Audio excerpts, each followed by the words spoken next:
Morning. We're back at the beach, eh? Oh, hold on. I changed my audio last night.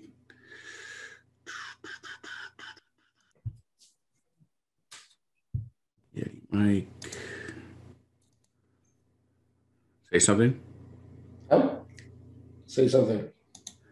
No. One more try? One more try. There we go. There we go. I was on a call last night with my brother-in-law, so I had my headset set up. All right. All right. I'm saying you're back at the beach. Back at the beach today. That's one hell of a photo. I had an interesting conversation with a lady yesterday from Nigeria. Do tell. Well, it was interesting just because she's from Nigeria, I suppose. But she's the lady that reached out to me through one of my coaching posts. Yep. So we were doing a call on Facebook Messenger. Anyway, the connection was terrible. Like we ended up having to do just a voice call. And it was like she was talking to me from a factory or something. It was like so much background noise and stuff. Anyway, it was we were only on the phone for maybe half an hour. That's all I could take in terms of the bad connection.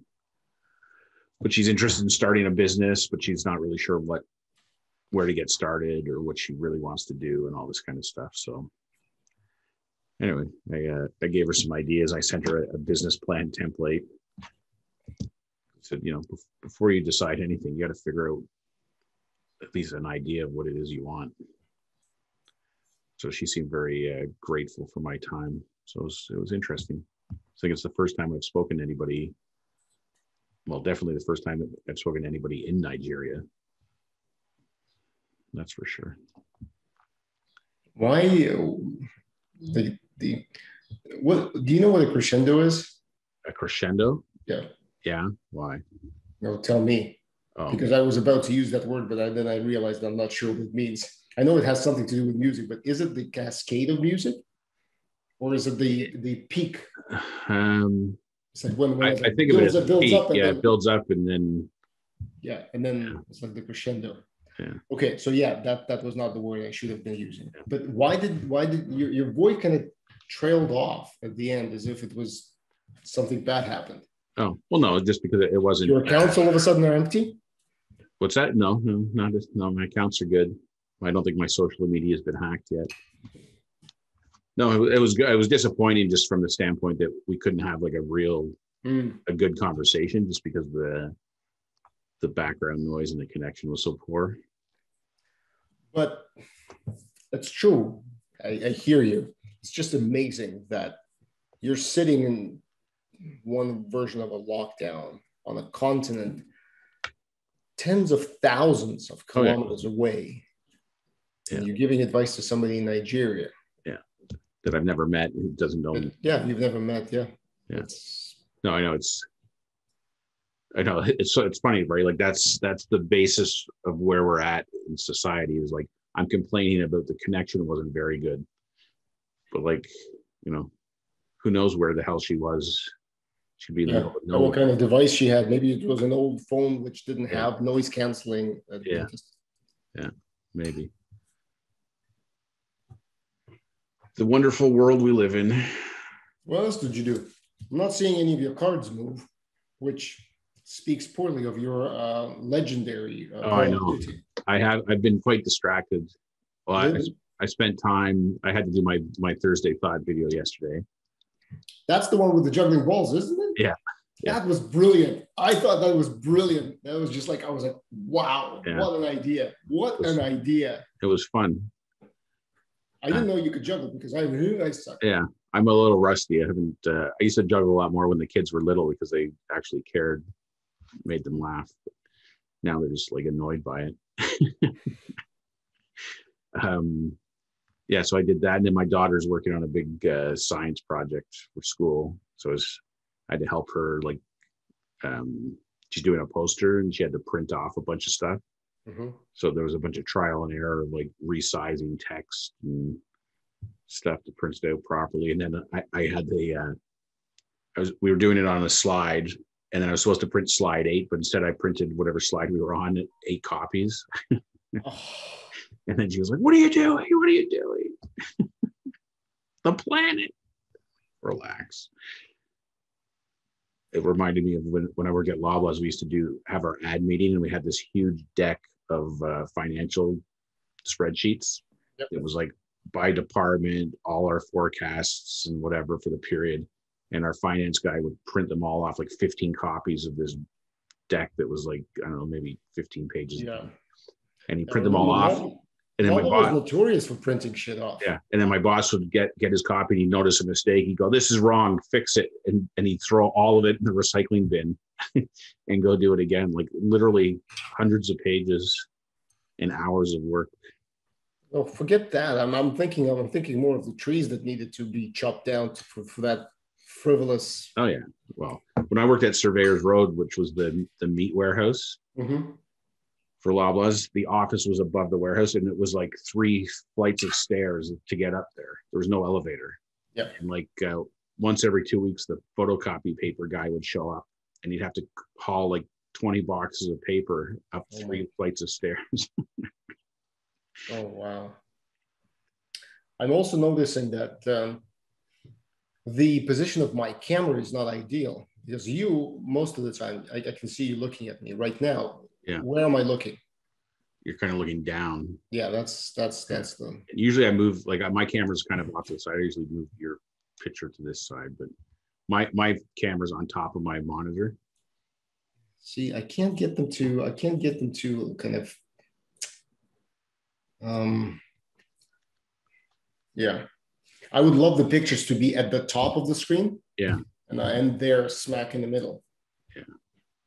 So it always looks like I'm looking down. Oh, well, anyway. Well, I have my monitor. I have a shelf that's probably 6 inches off my desk. And then the monitors are on that, and they're on stands. So like the monitor, like when I'm looking at my screen, my eye line is directly in the middle of the screen.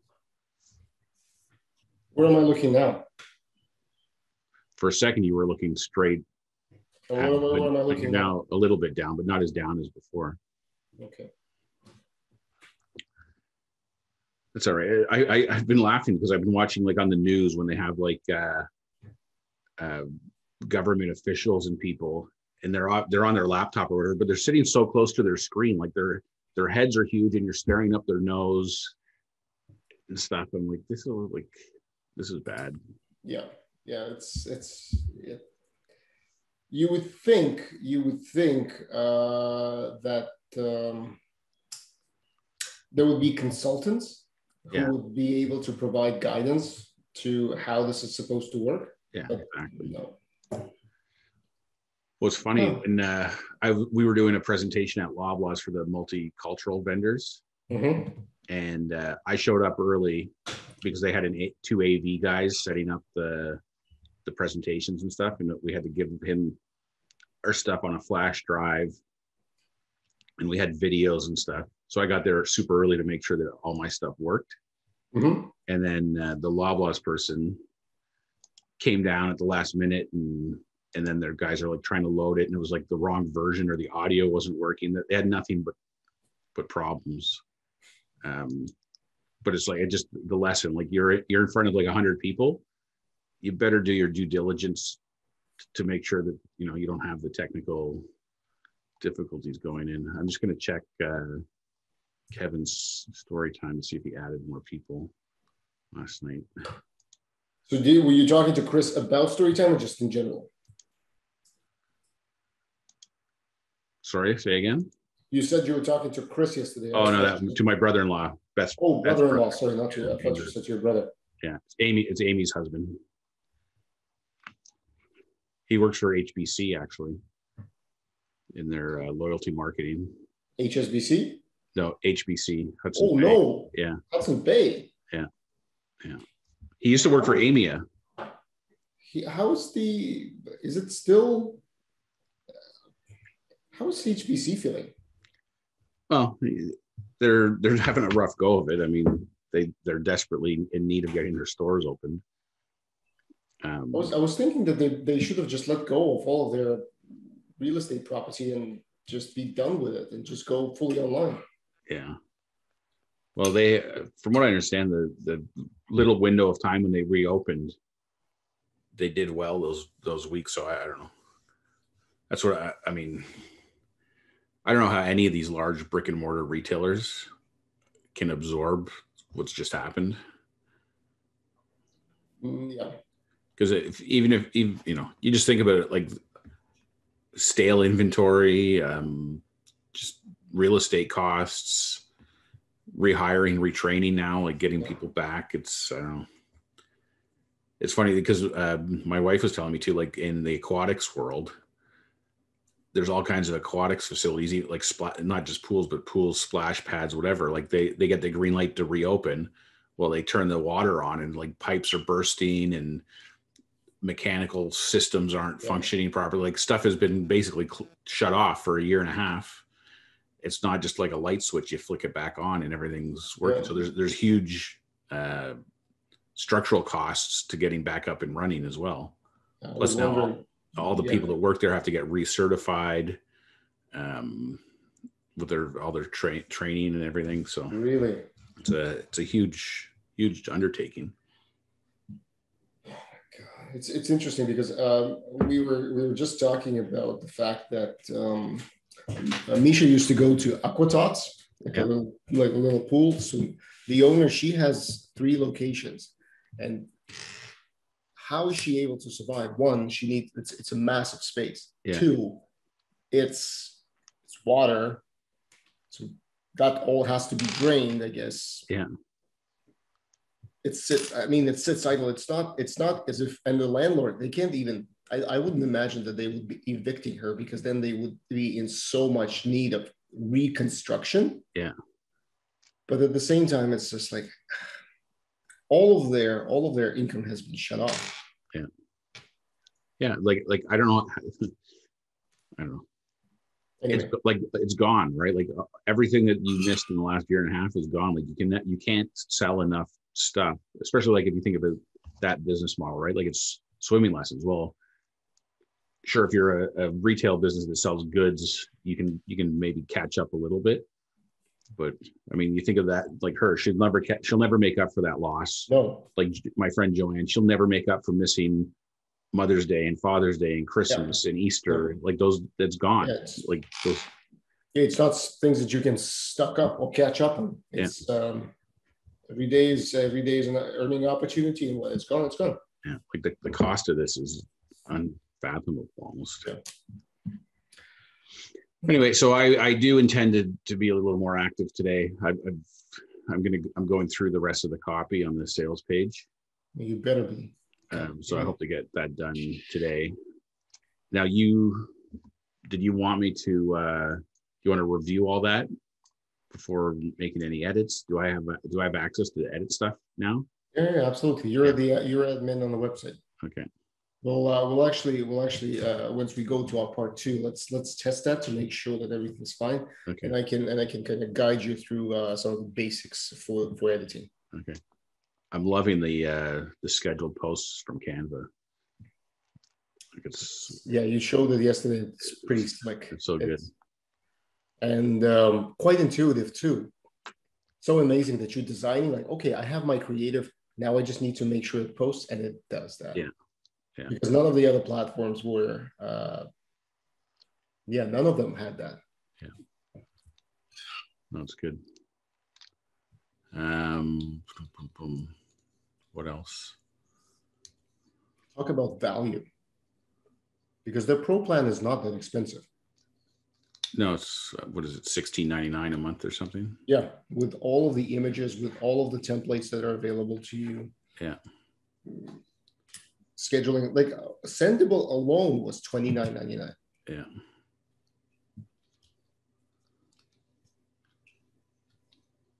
You okay, man? Did Sendable do email as well? Like you could do email marketing, or you still needed Active Campaign from that? It was just social media. See, there's a lot with email marketing in the back end of the actual servers, like the email servers. Yeah. And tracking and automation that you need, because you can send emails for sure, but the point is, what do you do when you find out whether they've been open or not? Yeah. I guess that's a very simple example. Yeah. my one interview simulator person so far, they got the first email, they opened it, they got the second email and opened it, they got the third email and haven't opened it yet. So at least there's some traction. And immediately there's a text on the phone. Why haven't you opened the email? Yeah, exactly. I can see you. No. I can see you. And I gotta get my all my users set up for Jamie's app for Sunday. So what are you at now? 12 still? Yeah, I think it was still at 10. 10? Well, I think there's 15 people that on Facebook said yes, and only 10 of them have actually gone to the link and registered. That's pretty freaking awesome, I have to say. Yeah. So I'm gonna wait till tomorrow, and then I'm gonna follow up with anyone who hasn't done the next step to make sure that they get on it. That's going to be fantastic. Yeah. So I just got to test because I'm going to set it up with emails and passwords for access. So I haven't done that. I discovered, and maybe I'm wrong, and this has been a bad discovery yesterday, that what you and I were thinking would be possible in Glide to have a registration with only people in the email list. Yeah. That is apparently only for the Pro Plus or whatever. No, it's kind of Pro Private. Okay. And not for Pro Public. Okay. Which in kind of, it's one list, and it's never make your pricing so confusing that no one can understand it. Well, it's weird, right? When you go in and you click, and there's like one plan, it's like $32 for the month. Yeah. And then you click another thing that says it's $12 a month. Exactly. That's bloody confusing. And I also discovered that there's a lot of, especially in the beginning, there were a lot of very upset people because they thought that when you're buying Pro, you're buying Pro for the suite. No, you're buying Pro for that one app. So it's kind of like, oh. Yeah. There was one gentleman in particular. He's somewhere in Southeast Asia. Yeah. And he was thinking of making a business out of building apps on Glide. Yeah. And then he discovered that his business model was falling apart because he would have to pay for each for each app to be Pro. Yeah. So, which I can understand. I mean, it would have been a sweet business. There's nothing stopping me from going onto what's it called, Fiverr or Upwork. Yeah. And just saying that I can build an app. Yeah. It's understandable from like Glide's perspective in terms of the infrastructure and things. Like you can't spend $32 for a month and the API costs. Yeah, I did not realize that Google was that greedy. Well, yeah. I mean, they created a good infrastructure, so you can't blame them. They probably learned from the banks. Yeah, they probably did. I'm most certainly they have. Like our whole business is predicated off transactional. Transactions of some kind, but now we're going to charge you for every transaction. Yes. You make. Oh, you want to deposit money? That's going to cost you. Oh, now you want to take money out? Well, that's going to cost you too. Oh, and you want a piece of paper that tells you how much money you have? Oh, that's going to cost you even more. Oh, you don't have any money? Oh, that's too bad. Yeah. That's not going to cost you anything. Yeah. Oh, that's going to cost you too, because now we're going to go after you for what you owe. NSF fees. All right, good people. This has been a full 15 minutes. Life is interesting, to say the least. It is indeed. See you tomorrow. All right.